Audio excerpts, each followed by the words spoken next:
Hi, Miss Maria. Hi. Always good to see you. Good to see you too. Did you get all my referrals? Hopefully they're all yes. this week. I've been calling them one by one. Oh, good. They're all really great. I hope they work out really well. Yeah, me too. Thank you. Absolutely. Alejandro, I am gonna let you kind of lead whenever you're ready for me to get started. Just let me know. Yeah, of course. So thank you so much, everyone, for joining us. We will just be waiting a little bit of a couple of more minutes just in case more people join. So you can just like wait a little bit more and then we can start with the webinar. Look at this great background. Is it Shayna has? I love that. I don't know if she can. Yeah. Hello, good morning from Australia. Thank you. Hello. My best friend was just down under. She said it was the greatest trip she ever took in her entire life. Oh, that's I don't doubt it. Where did she go?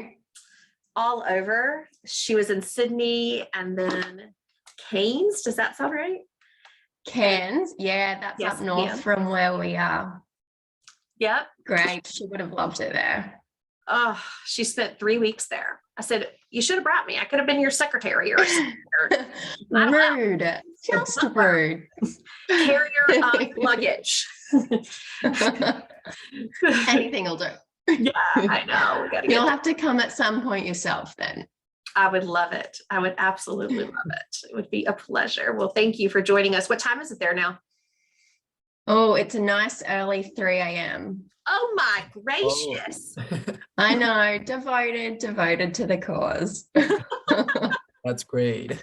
That's amazing. I figured we're a very new agency, so I figure I've got a lot to learn, so I should probably make the sacrifice of a few hours sleep.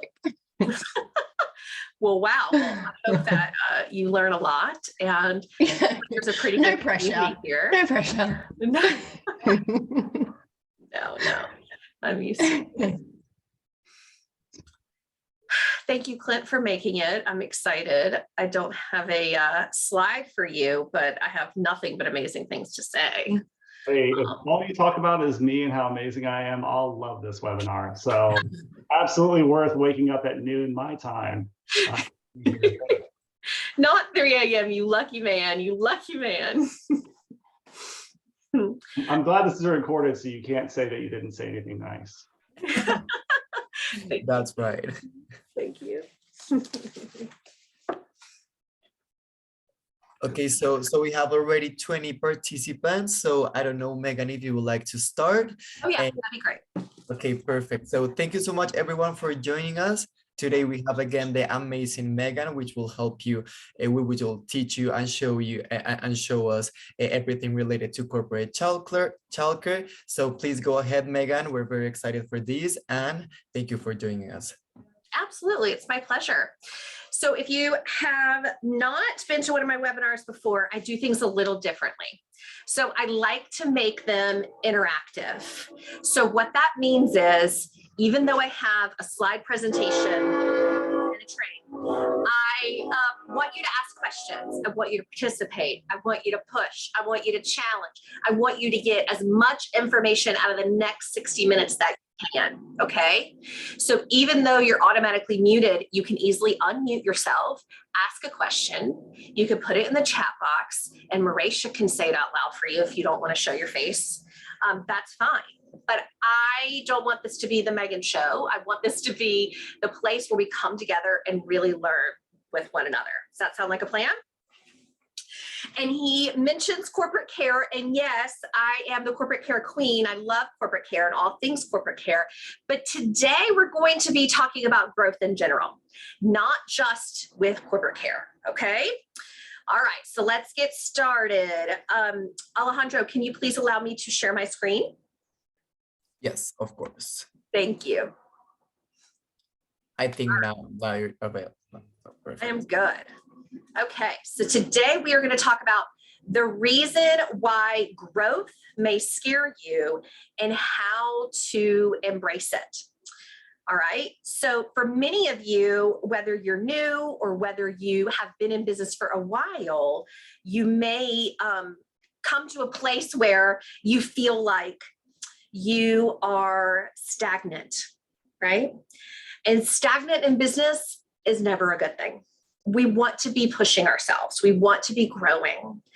And what I will tell you is no matter how long you've been doing this, you're always going to face challenges. The only difference is the problems or the challenges change as you grow, right?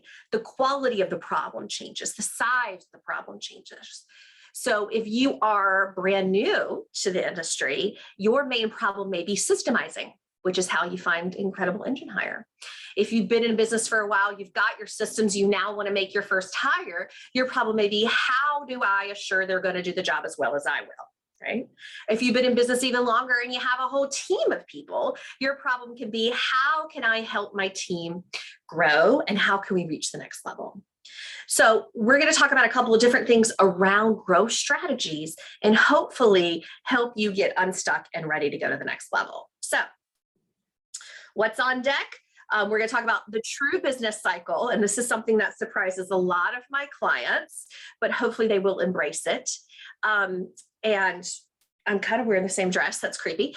We're going to tell you some personal stories. I'm an open book if you haven't met me. So I'm going to tell you a little bit about the horrible, miserable manager I used to be. We're going to do a little bit of mindset shift, talk about experts, the 5 A's of managing your team, keys to successful VA placement. And we have a wonderful Clint from Level here to answer questions about that, and then continued growth. So let's do it. So the average small business owner, if you would believe, 70% of small businesses are owned and operated by one person. They do all of it.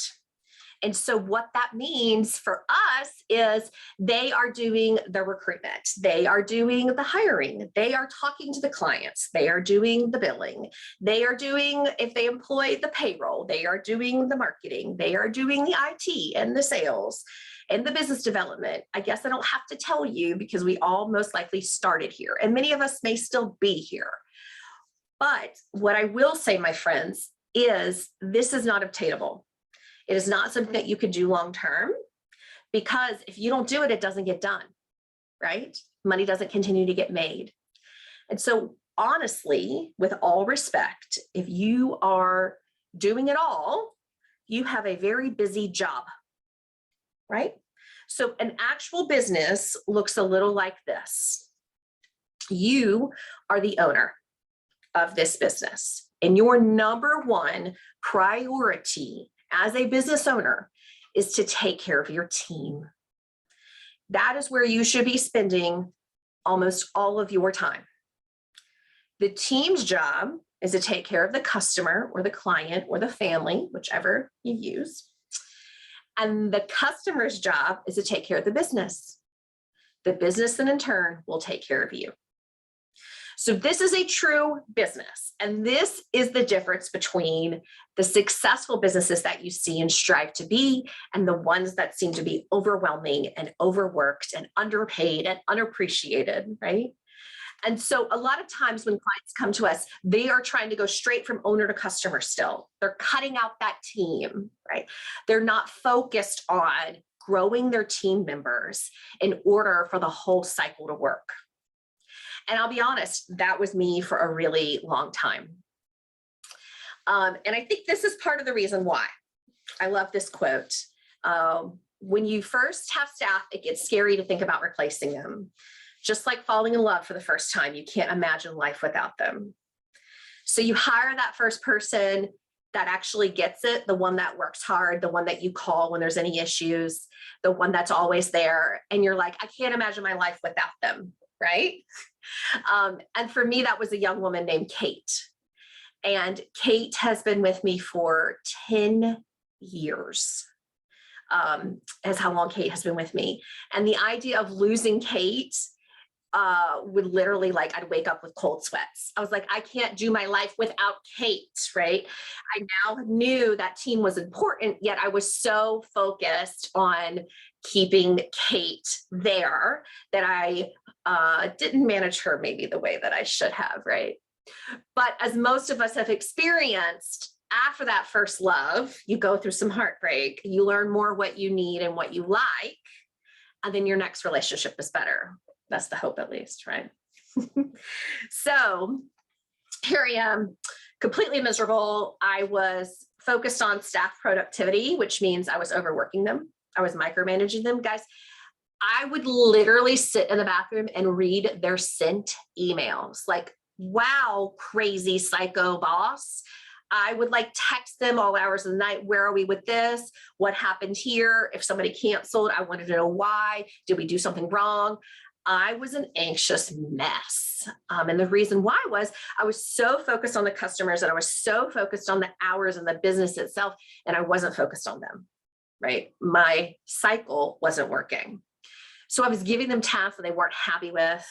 I was giving them tasks they weren't even good at. I was trying to learn to delegate, but I was doing it all wrong.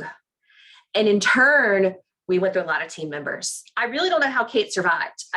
I really still say that to this day. I don't know how Kate survived, but she did. Luckily, she did. And for those of you that don't know my Kate, she was with me through the birth of 3 children. She was with me through losing one of my children. She was with me through a divorce. She was with me through a marriage. She was with me through the death of a husband. Like, she is literally the essence of PCC. And so when I tell people the story, or when they meet Kate, they're always like, I need a Kate. Everything will be fine if I find a Kate. Well, guys, guess what? Kate is pregnant and due in 14 days. Her time has come to an end, and we're going to be okay. And I'm going to tell you why we're going to be okay, and how to set yourself up correctly so that it doesn't all fall on you, and it doesn't all fall on your version of Kate. Does that sound like a plan? Okay. Here's the interactive part. Questions, comments, thoughts so far? Nothing? Y'all just want to keep hearing me talk. Let's do it. Megan, I just have one quick question. This Of is course, Maria. Maria. Hi. You've answered this for me, and now I can't really remember, but what the answer was. But when you say it's our job, the business owner, to manage the team, you're referring to the admin staff who then manages their team, which is the sitters, or are you saying it's your job to manage all of it, the sitter, interface with the sitters as much as possible, or childcare workers, and what exactly is the breakdown for that? That is a fantastic question. So for those of you that might have missed, let me see if I can, I don't think I can go backwards, can I? For those of you that might have missed this, Maria is referring to the business cycle. Maria, I am referring to your admin staff. You're exactly right. Okay. So we actually have 2 different customers in the nanny agency world. We have our families or our clients, and then we have our nannies or our caregivers. I look at those equally as customers. We need to sell to both of those individuals. We need to assure that we are managing those relationships. We're keeping them engaged, right? We're meeting their needs. And So they're very different. They're very different needs. So yeah. They are. And so my team's role, one of my team members is on the nanny side, right? Another team member is on the client side. Different agencies do it different ways, but you're exactly right, Maria. You can't be all things to everyone. But your goal is to help that admin team and to set up the systems and processes for them to take care of nanny customers or caregiver customers and client family customers. That's a great question, Maria, and exactly what I'm asking for you guys to do. Make this presentation yours, okay? All right.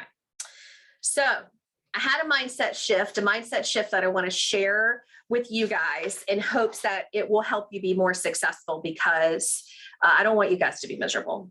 Please, let's not do that.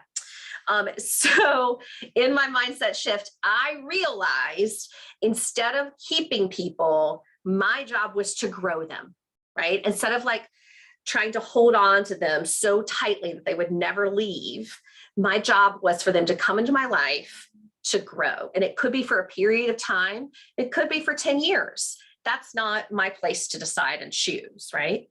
But I needed to give them all the support that I could to succeed in the role, to help them harvest and learn their own skills and capabilities. And then I had to have a plan for when they outgrew me. And I had to do that every single time I looked to hire someone, right? So every single time I had to say, okay, what is this individual good at?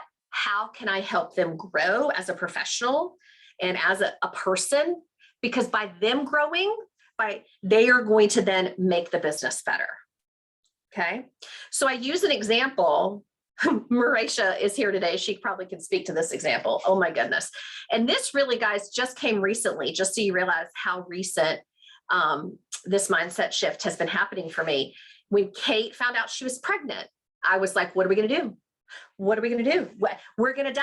We can't live without Kate, right? And one of the things that Kate did every single week was orientation. So we employ a ton of caregivers. And so she's orienting them. And so we were like, we got to do something different. So we automated the orientation process. You want to tell them what that looks like, Ms. M? Yes, sure. So we've automated the orientation process to now, instead of Kate having to spend an hour or so speaking with our new app or our new candidates, we have a PDF that just tells them what to do, what to click, how to do it. And we have a video that walks them through pretty much everything Kate would be telling them anyway. And they still have the chance to talk to us and ask us questions. But instead of us having to spend time sitting on Zoom with them, they can just go through it and do it themselves at their own pace. Yep, exactly. Same thing with our training process. We videotaped it and said, here you go, watch it at your own pace and submit a test afterwards. So we made sure that they watched it. And it went from taking 3 weeks to get a new person onboarded and screened to how long now?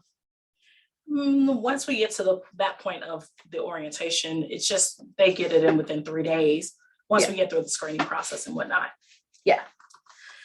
So again, we were focused on how can we make a plan for each task to be as automated as possible, and for us to continue to grow, not focused solely on one person having to do a task.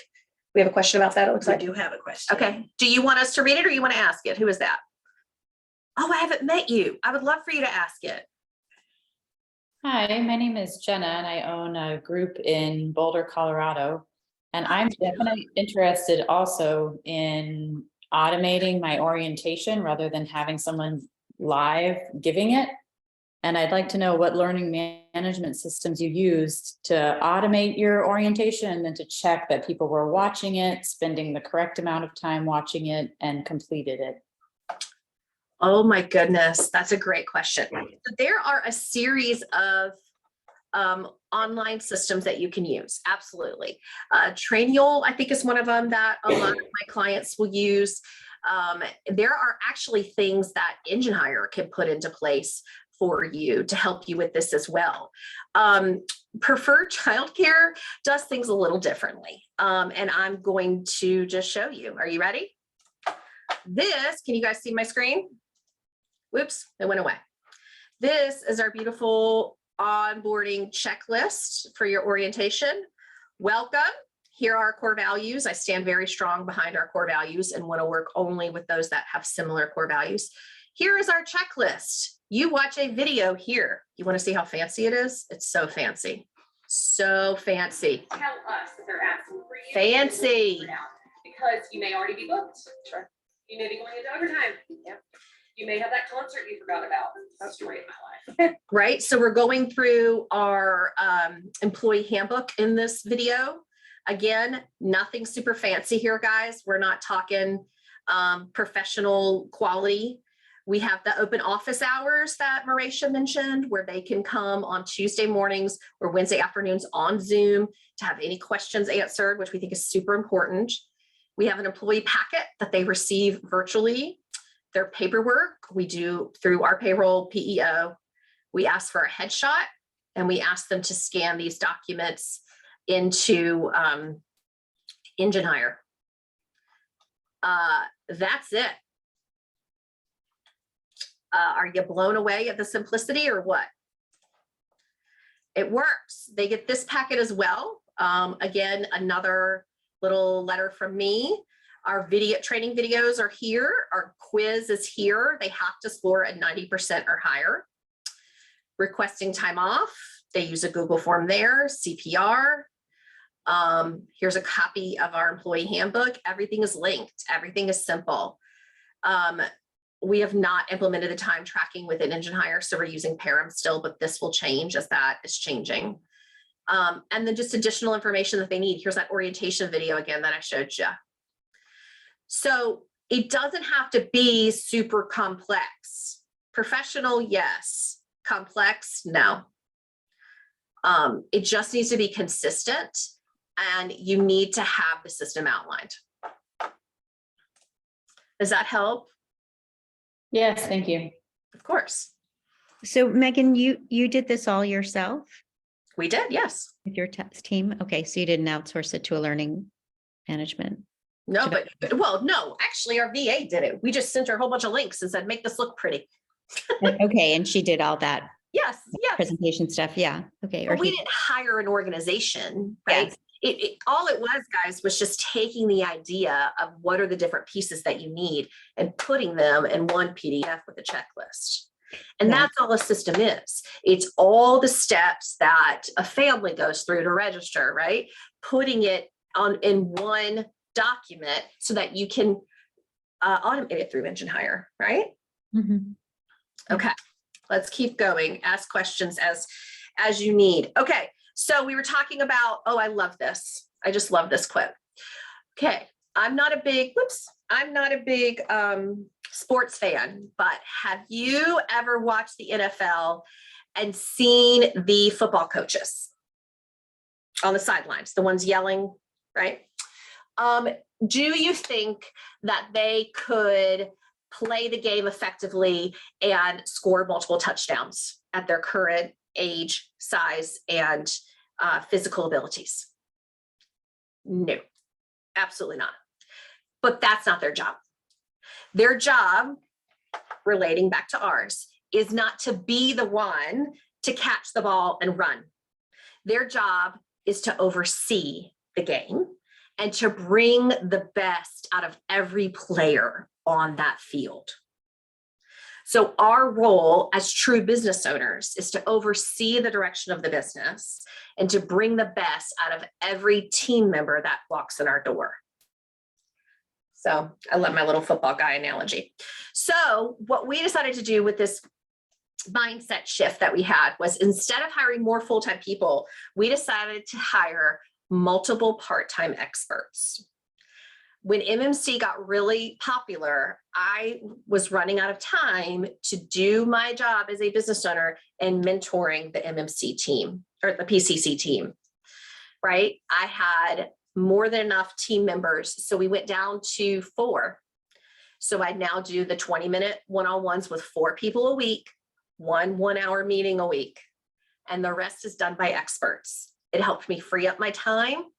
It helped me focus on those 4 team members, help them grow and be as effective as possible. And it improved the quality of the output. So I'm going to go into this next part and just talk to you about experts and what that means. Y'all interrupt, ask questions as you have them. So we think about experts. I typically will get some comments like, how can I hire somebody to do a job that I don't fully understand, like SEO or social media or blogging or graphic design? How can I oversee that person if I don't even know how it's done? And I would say, well, you hire experts all the time. I mean, hello, your hairdresser, right? Your barber, your masseuse, your chiropractor, right? These are individuals, your nanny. My nanny is so much better with my children than I am. It's just shocking. But you hire experts all the time. So I want to challenge you to think, okay, what if we think differently? What if we look at the roles inside our organization and find people who are truly experts, like recruiters? We have a phenomenal recruiter through Level, and his job, yes, it's a male, and he's so good. His job is to get candidates in the door, and he's so good at it, and he loves it. and you just want to squeeze him. He's just one of those people you just can't get enough of. Bookkeeping. We are starting a bookkeeping business because so many of my agency owners just can't make waves of QuickBooks. It overwhelms them. Graphic design. You kind of know what you want, but you don't know how to put it together, and Canva can be just a hole of information. Creative writing. You might like writing, but not exactly sure how to stream all your thoughts perfectly. Hire an expert. SEO, I'm not touching that with a 10-foot pole. Website design, no, thank you. Social media manager, appointment scheduler, an IT specialist, all the different roles that you could hire. Do we have a question? Yes, it looks like we have one in the box and we have a hand raised. Oh, look at that raise. Let's do the hand raise first. Hi, I don't think we met. Hello, Megan. My name is Evan Joy Kroll. I had a question about the recruiter. You named where you got them from. Yes. Where was it? Level. Do you want to speak, Clint? You want to say Yes, hi? please. Oh, Cliff. Here he is. Hi. Hi, Cliff. Hi. So yeah, we help businesses hire recruiters. As a recruiting agency ourselves, we understand your business and we understand what you do. So a lot of people in the nanny agencies have hired recruiters through us, and I'm happy to chat with you after this because I want to respect Megan's time and the amazing content she has right now. Absolutely. But I'll drop my email in the chat for you. Of Thank you. course. So you could do it a variety of different ways. You could do it on your own, and there are a lot of agency owners that do it on their own. And here's what I'll say. It's a lot of work. It is a needle in a haystack, but you can use, I'm doing it on my own right now for a client who wanted it done like yesterday. So he doesn't want to wait for a VA company to find the right fit. I would say if you are like, I need somebody today, you have waited too long to hire, right? You've waited way too long. If you were in the weeds, you needed to have hired somebody before. And so in our group coaching, one of the topics we'll be talking about this coming month is going to be the buyback principle and being able to exactly calculate when it's time to make your next hire. So that's something, those are the sorts of topics that we talk about in group coaching. But I will say it is possible to do on your own. Upwork is a little bit like a dating app, if you've ever had the luxury of exploring one of those. And so I've probably spent, I've spent over 9 hours going through applications and setting up interviews and meeting people for this client because he needs somebody like yesterday. So it was much more expensive for him to pay me over 9 hours to find him someone than it would have been for him to hire Clint and Level and just waited the 2.5, 3 weeks for them to cultivate and find the perfect person, right? It's the same thing with hiring an nanny agency or not. You can go on care.com and you can post and you can dig, or you can hire one of our agencies and we are going to do all the hard work and deliver the top 2 or 3 candidates to you. So it was Level that I mentioned. It looks like we have a couple of chats. Colleen, you're so cute. Good to see you, Colleen. Who had the other question? Well, just Colleen saying how, I'm assuming she wants to know, how are you hiring all your experts? How, Miss Colleen? Good question. Well, Level. Additional other places such as Upwork, such as Fiverr, or my main VA, which we'll talk about in a minute, found her through a training program, and then she posted in the training program. But guys, when I tell you, if you do it on your own, I think in order to find Sarah, who was our second VA, I had like 32 interviews. To find our new social media person, Jaden had so many interviews. Yeah. I mean, it is very similar to what you do with nannies. But the question is, when you're talking about experts, especially those like recruiters, companies like Level can attract people from other countries, can provide them with job security, life insurance, health insurance, have a presence there, understand their culture, right? And then just charge you. You're not taking on the responsibility of an employee, right? So there's a big difference. All right. So how can I hire somebody that knows more than I do, right? I think we've kind of talked about this, some other ideas. You hire your lawyer, you hire your accountant. the HVAC guy. I know how to turn on the thermostat. That's about as far as I get, right? So I want to give you 5 tips for how you can successfully hire these individuals and assure they're doing their job well. At the same time, make sure you remind me, if we do choose to do employment, I want to talk about KPIs before the end. Okay. All right. So the 5 A's of managing your team. Okay. Y'all ready? Here we go. Number 1, assist. You need to know enough to help them do their job, right? To brainstorm, to give them ideas and provide some level of support for them. Okay. You don't have to know all the coding for how the website is going to be developed, but you can't just throw it at them and expect them to read your mind. You got to assist them to be successful. Okay. Number 2 is advise, right? You don't have to be the best at something in order to advise them. What you need is the skill of discernment. You need to tell them, is it a good idea or is it a bad idea? Okay. The social media director wants to put something up about divorce, maybe not the best idea, right? You need to be able to advise, is this on brand? Is it not on brand? You need to be able to advocate, be able to know enough about what they do in order to get their needs met and help them be better understood, right? What is it exactly are they going to provide when you're talking to the website designer? Are they going to do the SEO for you? Does it include branding, right? You need to know enough about what you want and need in order to advocate. Number 4, you need to appreciate them, right? This is a big one, whether they're your experts or whether you're employees. Appreciation goes a long, long way.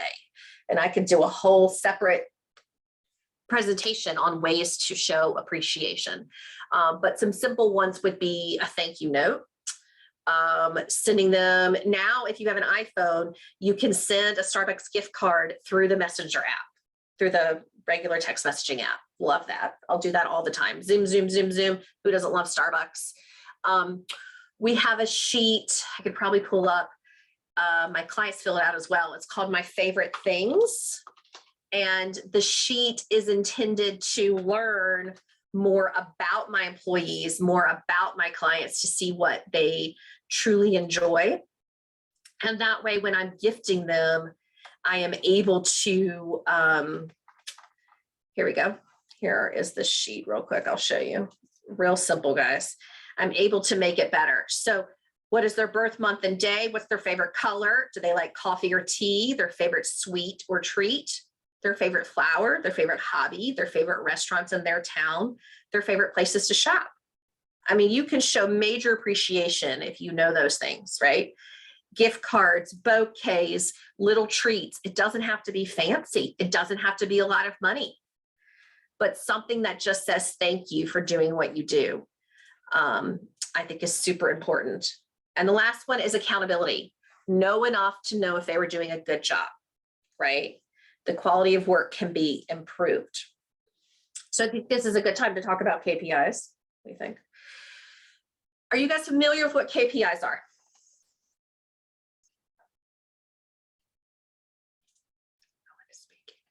Yes. Oh, you're familiar with KPIs. Okay. What do KPIs stand for to you?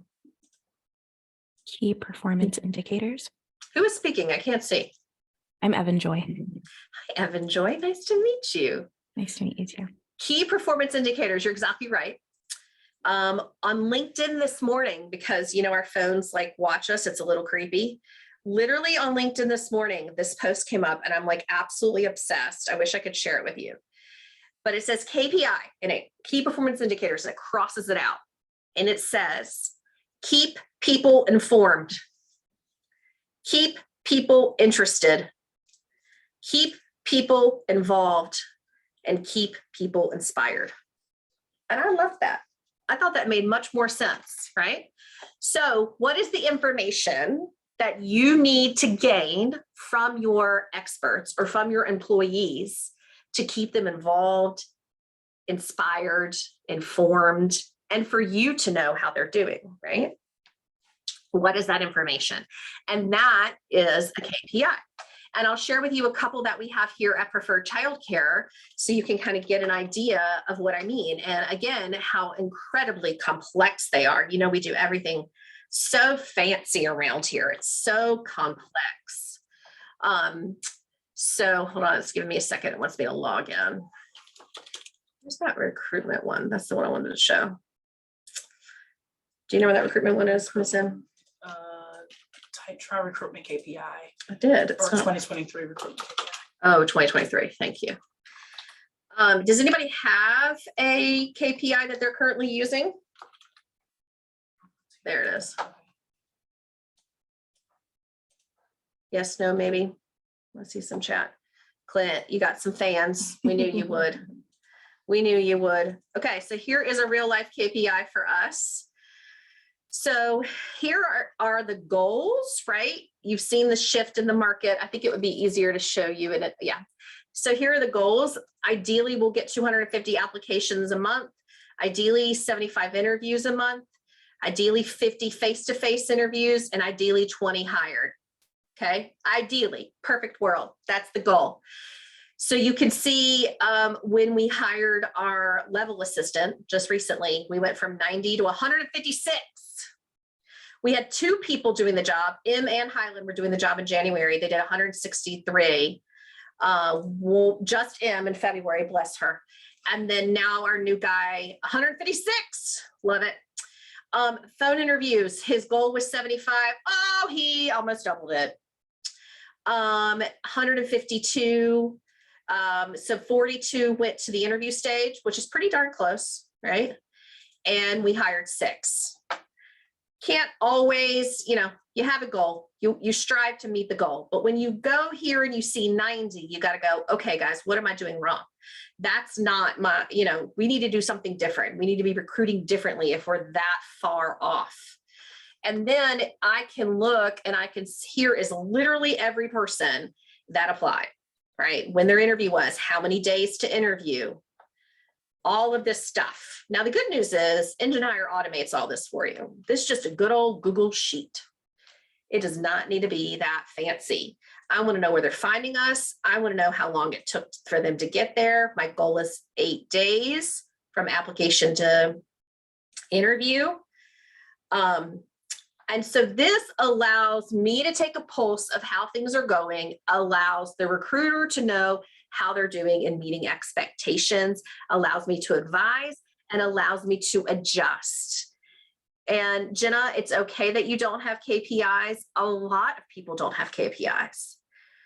But what I will say is they are the key to helping your team succeed in the role. Because they, by setting a goal, an obtainable, reasonable goal, specific, measurable, obtainable, reasonable, time-bound goal, then they can then hold themselves accountable, know how they're doing, right? And you can see, is there a problem? So sometimes we find, okay, we got a whole bunch of applications from Indeed, but none of them made them all the way through. So is there something different we need to do with our post? Do we need to diversify where we're looking for individuals? Or maybe you go to a job fair and you get a ton of interest and none of them make it all the way through. Or you go to a college and you only get a little bit of interest, but every single person you hire, right? So we want to make sure that when we are putting systems in place and spending time doing things, that we're going back and evaluating, was this a good idea or not? Did this work out for us or not? And the only way you're going to be able to do that is to measure, right? And a KPI is a really good way to measure. So another way you can have your KPIs can be, we have them for our placements, number of jobs that were booked, number of jobs that were open. Did we have call outs? Like keeping track of all of that. Were we unable to fill all of our Sunday church requests? That seems to be a trending thing. If so, we need to hire more, right? And so every person on my team has a KPI for their role. It helps them hold themselves accountable. It helps me manage them better. And they know the expectation. Sound good? Any questions around that? Okay. Y'all are being quiet today. Okay. So what if you need more general help? This would be. I have a if quick you- question, Megan. Oh, ask away. How do you increase the first touch point of the number of applications? Yeah. What are your go-to methods for doing so? That's a good question. So you're asking, when we're looking to hire candidates, how do we get more candidates in the door? Exactly. So a variety of different ways. You're going to have to test and measure and see what works for you. Here in the triad, I will say that our Google AdWords are our best friend. So either putting more money in that, if you figured it out already, you got to test it first. Indeed, ours is our second best friend. So sometimes we'll have one open position, but we'll post it 3 separate ways. We'll post it with the hourly rate. We'll post it with the weekly rate. We'll post it with the annual rate, and we'll test and see what works best, right? Our third best friend is going to be our local colleges, because we do part-time and on-call and all those sorts of things. And we have partnerships with colleges where they will literally mass email the entire college or university about us and our open jobs. And guess how much they charge me? Nothing. Nothing. I'll have somebody get contact career services and go on campus and shake hands and kiss babies is what I call it. Go to job fairs. We'll send out open job emails. That's a really good way. So keeping those emails of anyone that's ever been interested in applying, sending an open jobs email, just make sure, my friends, that you put at the bottom of that open jobs email, this is not a solicitation to our current nannies placed with families.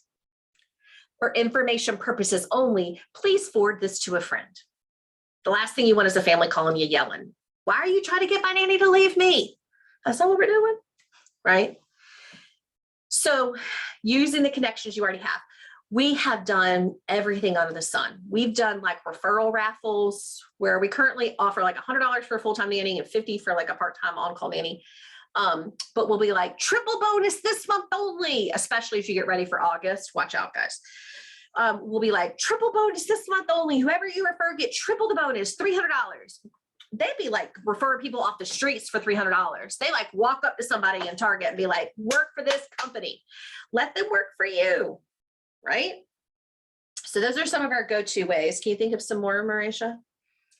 That's pretty much what I could think of. Also at the career fairs, we like to make connections with the other people that are there, or at the last couple of career fairs, I've gone to, some of their teachers will come up to me, or people who work in the education department and early childhood development. I make the connections with them and follow up emails with them and just share our recruitment stuff. We have a college flyer and they are more than willing to hang those up and share those with their classes as well.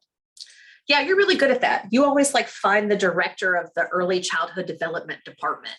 She'll be like, got her card. We're going to meet for coffee. I'm like, yes. Right. So I have a client that says, oh, she's so brilliant. She says, you could give a man a fish and he'll eat for a day, or you can teach a man to fish and he'll eat for a lifetime. In taking that analogy, instead of finding one applicant, she goes straight to the source of all the applicants and makes the relationship there. We do the same thing with our vendor for client meetings, or what is it called? Events. Thank you. So like those events that you do where you like shake hands and kiss babies with clients, we have a team member whose sole job is to go make relationships with the other vendors. All right. So we're not looking at just getting one family. We're looking at finding the source that can continue to feed us families. Is that helpful? It was. And I have one more question. Go ahead. When hiring an expert, do you have the problem solved in your mind and you're using the expert to execute, or do you enlist the expert's feedback in solving the problem? What have you found to be most successful? I enlist the expert's feedback because I want them to be involved in it. Now, and I'm going to talk about this next, what you need to do to make sure that you get the right direction.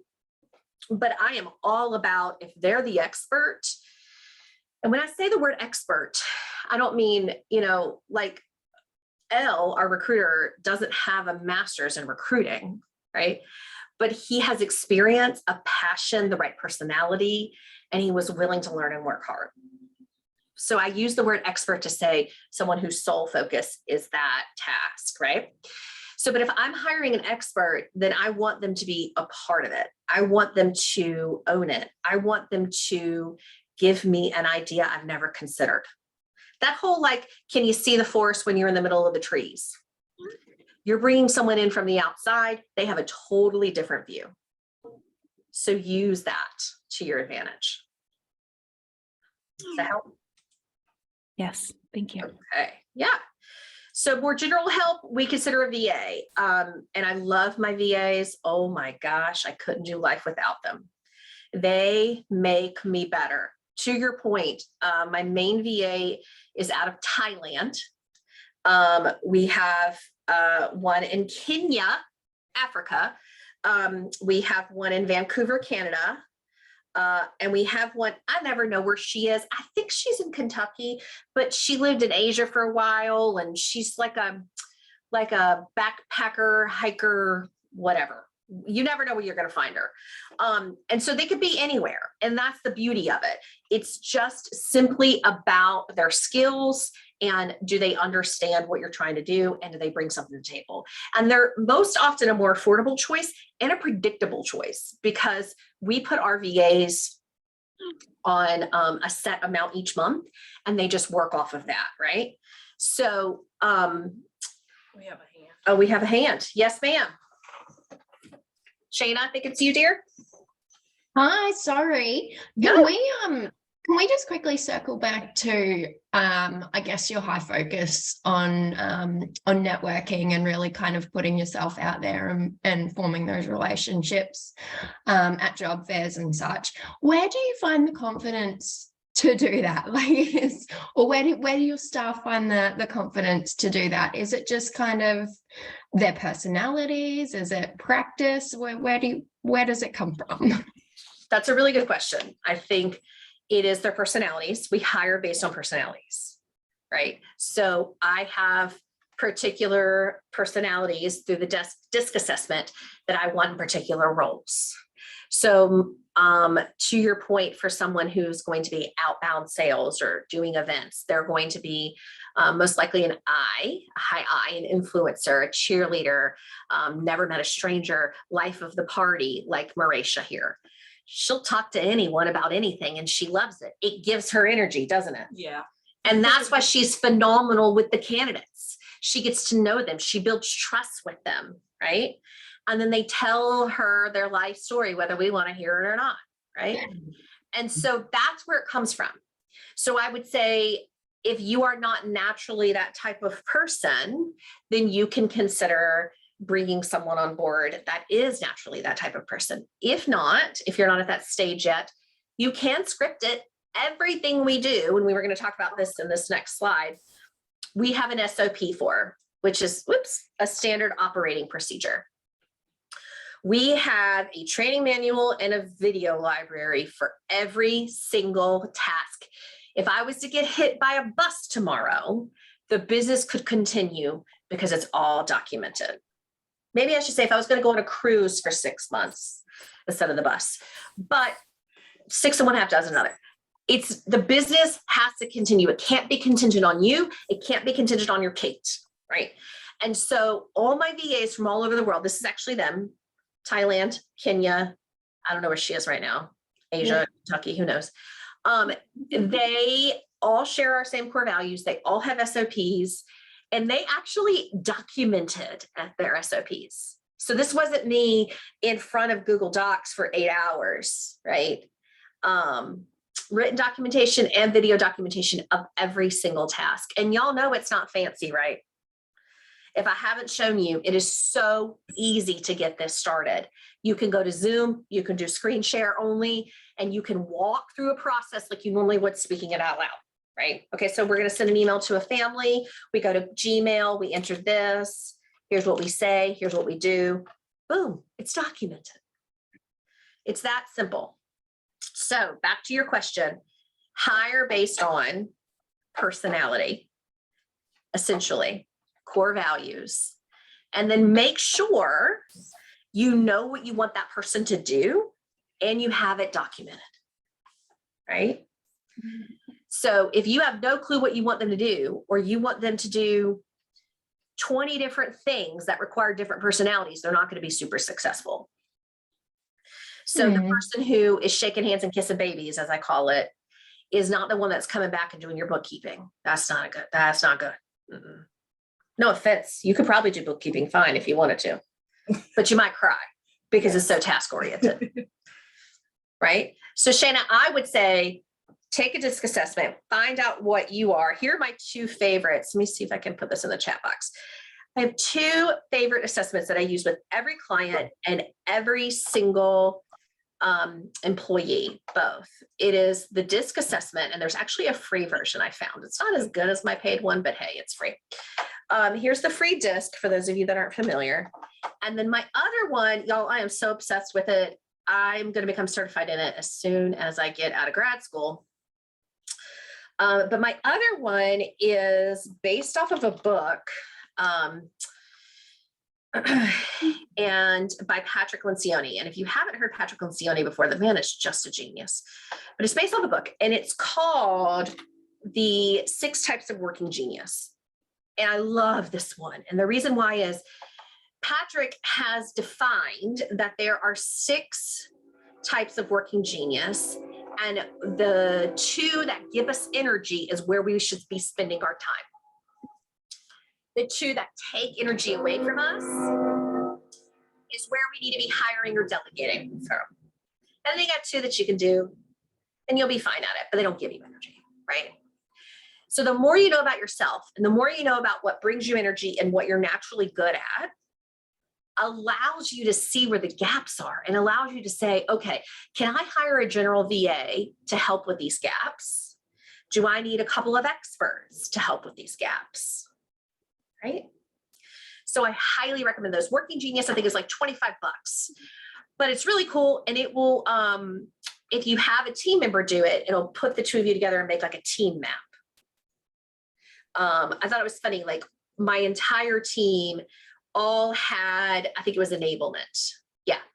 Enablement is the natural gift of providing encouragement and assistance for an idea or a project. They're all team oriented, essentially.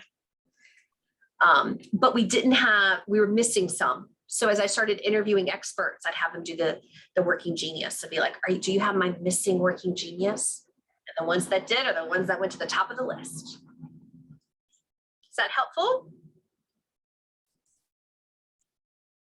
Yes, very helpful. Thank you. Appreciate it. Of course.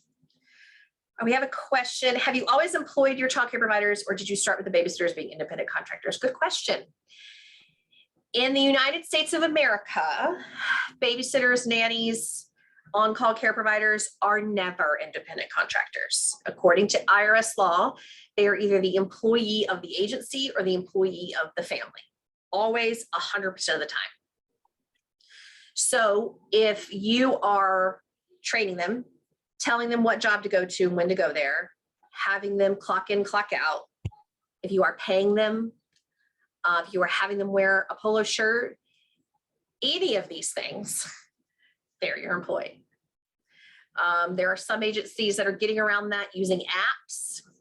We'll just let the IRS catch up to them. That's all I got to say about that. It is very, very clear. When I started in 2001, this law was not in place. They were independent contractors. Y'all, I owned 2 Mercedes. I was vacationing, like I was living life on the hog. And then in 2008, the law came into place and I came to a screeching halt. I had to pay a giant fine. It was called amnesty, to basically say, I didn't know this was a law because it had just come in. Here is a ton of money. Please don't come after me. And then I employed from there on out. I don't got Mercedes no more, that's for sure. But I have more control over what happens, right? I can write them up if they don't perform well. I can tell them this is how I want it done and how I expect you to act and behave. And we're not that crazy about it, but you understand. Just the idea of training them and giving them performance reviews or even better, giving them income that was taxable that allowed them to get apartments where they weren't calling me every April sobbing because they owed $2,000 and they had no way to come up with that money. That allowed me to sleep at night. I really struggled when they were independent contractors because of liability. So having them be your employees actually makes a big difference. So a lot of agencies will do referral babysitting service, and that's fine as long as the family is paying them, you're not getting involved, you're not training them, you're offering them a schedule and they can choose to accept it or not, right? There's I think it's a 10 or 12 tier process that the IRS uses. You can Google it, but independent contractor versus employee. But essentially, they are then the family's employees. Is the family going to take payroll taxes out on them? I don't know. Just hope they don't run for office. Somebody, you want to read that one to me? With Jenna? Mm-hmm. Right now, my agency doesn't employ quality control, like you said. We are a referral service. So you had to make the switch from no payroll to employees to employees. I'm interested in what, do you want to ask the question, Jenna, honey? Sure. So I asked about the having employees, because right now we are a referral service. We don't employ the babysitters, and we explain to the parents that they may be considered an employee based on how much they pay this babysitter. But I am interested in having them become employees for all of the reasons you just described and more quality control. So it sounds like you had to make the switch from like no payroll, no employee system, and then get that established. Correct. Yeah, correct. And at the time I had over 100 people. And it was a big business. Like it was rough. Here's what I'll say. If you decide that you want to employ your nannies or sitters, I employ you to consider corporate care. And the reason why is I feel like it's the future of childcare, to be honest with you, because what we have seen across the United States, definitely in first quarter and now it's creeping into second quarter, has been a shift in traditional care across all 400 of the agencies in our community. Some of them are really excelling, and they're the ones that are focused on high net worth clients. High net worth tends to have this like invisible shield around them, so that when there are shifts in the economy or shifts in the job market, it doesn't seem to impact them as much because it's generational wealth, right? But the upper middle class, which is our typical here preferred, our typical client is the doctor, the surgeon, the lawyer, the small business owner. They are shifting the way they work, and they're not looking for the traditional full-time. They're maybe wanting part-time. They're maybe wanting a household manager, right? So as I see this play out in the future, as more and more people go remote, we are going to really need to be looking at the employers, the ones with the millions of dollars in profit, to start contributing to the childcare expense. My client in London was telling me yesterday that UK has proposed, actually they just passed, I believe, this huge bill that the government is now going to start paying for childcare, right? So, which Germany's been doing for years. You know, if you have a baby in Germany, you get a 3-year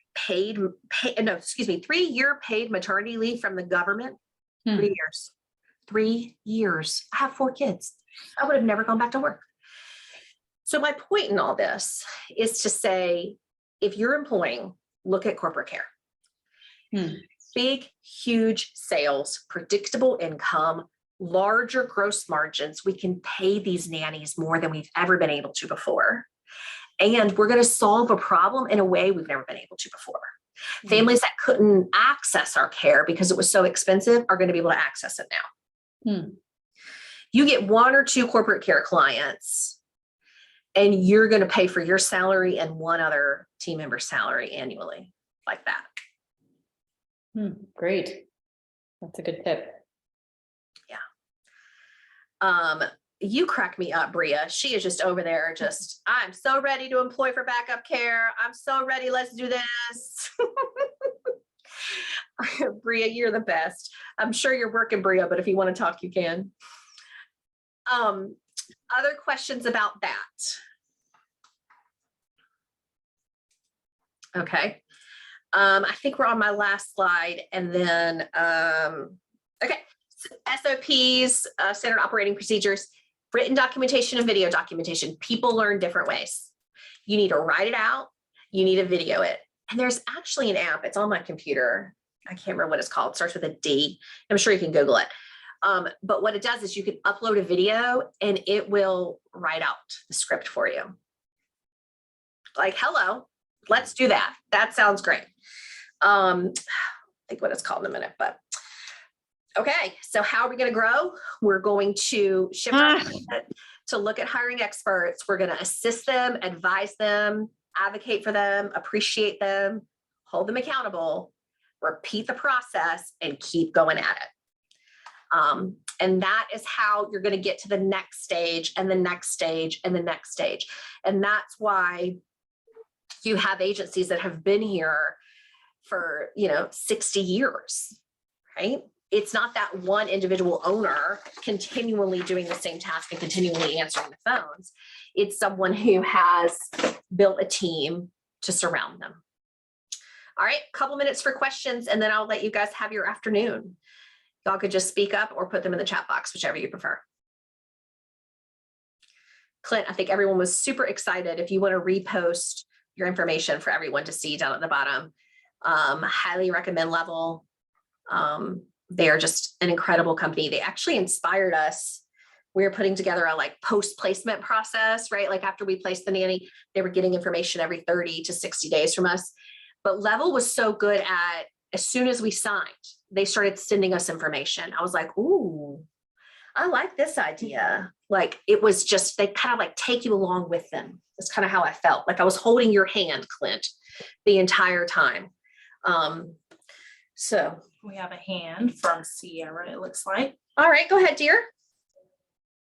Hi, Sierra. How are you? Oh, my question is from the very beginning, from when you were talking about appreciation. I can show my appreciation for my nannies and my babysitters all I want. And I can, sing until the cows come home to my families to appreciate their sitters and their nannies. But, just last week, it was last week or 2 weeks ago, I had a nanny that was, just in tears sobbing because this mom was just not treating her very well. On paper and everything, the match was amazing, but, in real life, not such a great match, but it was just because she wasn't totally feeling appreciated. So I was just wondering if you have any advice for, if there's something if there's a magic word I can say to families to have them show some sort of appreciation for their nannies, that's, not coming from me. I can do it all day long, but sometimes it really does need to come from the parents where they see every single day. That's exactly right. So I think a couple of things here, right? One would be the information I was mentioning, where I was saying how I felt like I was holding hands with Clint. What we have really spent the past quarter on, my project managers have, is this literally post-place, we call it post-nurture project, but it is a series of blogs. It is a series of PDFs. It's a series of videos that educate the family and the nanny. So for example, showing appreciation to your nanny is one of them. There's a blog, there's a PDF, there's a video. And then for the nanny, it may be how to have difficult conversations, right? We're giving them as much information as we can because this is such a unique industry. If you're familiar with business terms, you may have heard B2B, business to business, and B2C, business to consumer. So B2B would be like Tide selling to Walmart, and B2C would be like Walmart selling to you. Well, those are the traditional business world, but we're P2P, we're people to people. We're selling relationships, and that is so hard. So I give them as much information as I can up front. I give them information after the placement, so they're continuing to do it. And in the forefront, we do the DISC test. Let me tell you why. Because if she's a high D, directive, demanding, dominant personality mom, she's not going to say anything. She's only going to say something when she's mad. But if I can tell the candidate, mom is a high D personality, 3% of the world's populations are high Ds. They make the best CEOs in the world, yet they can come across as very cold, demanding. That's not how she is. She's just focused on getting tasks and results done. So please know, even if she doesn't say thank you, she would tell you she was disappointed. True. That's good advice. We can't change someone's personality, right? Yeah. That's kind of the rub, right? However, we can prepare the candidate. So if they are a super sensitive person, we won't send them there to begin with, right? There's the disc matching again. And then give that mama as much advice as we can. But the unfortunate, and we've fired families before because they're just so unappreciative. If it crosses a line, like, again, you have two clients, your caregivers and your families. And if you've got a family that is abusive to a caregiver, verbally or emotionally, get rid of them. It's not worth it because you're going to lose the caregivers and the respect and the trust just as quick. Does that help? Yeah, that's super helpful. Thank you. Great. Bria, do you give the parents the DISC test or the nanny? Both. Everyone in my life gets the DISC test. It's funny. And it doesn't have to be DISC. It can be Enneagram. It can be, there's so many. Oh my gosh, Myers-Briggs. That one's a little. Hey, sorry to bother you. No, it's okay. Did you say yes, I could book Patricia? Someone's on the phone. Hang on. Oh, I didn't see it. You Oh, wanna- yes, you could. Yeah, yeah. Maria, can you mute? Yeah, I prefer if the mom's Maria, home. mute. Oops. Okay. Alejandra, will you mute Maria? All right. I think I have to go. Let's Sorry. take more but yeah, questions and I'll let you that's guys go. okay, thank you. Alejandra, can you mute Maria? Any more questions? Everybody has gotten their fill and learned at least one thing and they're going to contact Clint. I have a question. Yes.